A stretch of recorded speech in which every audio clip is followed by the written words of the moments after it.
সকলোৰে ইচ্ছা আছে মোৰ কথাখিনি আপোনালোকে একদম মনোযোগেৰে শুনিব। আজি আমি আপোনালোকক 10,000 টকা দিম। এই 10,000 টকা আমি কেনেকৈ ব্যৱহাৰ কৰিম? 1 নম্বৰ, আমি পুৰণা মোবাইলটোৰ জাগাত নতুন মোবাইল কিনিম। কোনে কোনে কিনিব? নিকিনে। বিহুত কাপোৰ কোনে কোনে কিনিব?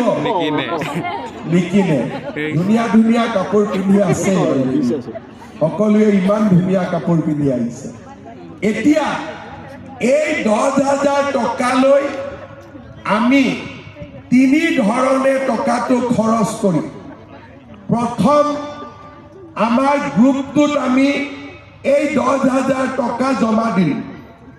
10 গৰাকী মহিলাই 10,000 কৈ দিলে কিমান জমা হ'ব? 1 লাখ টকা।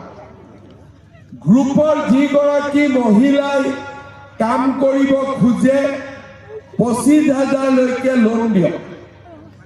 তেওঁ ঘূৰাব, সুতো দিব, মহিলাগৰাকীয়ে নিজে কিবা এটা কৰিব, গ্ৰুপটো শক্তিশালী হ'ব। 2 নম্বৰ, আমাৰ বহুখিনি মহিলাই ভাবিব যে আমি গ্ৰুপত নিদিওঁ, আমি নিজে কিবা এটা কৰিম।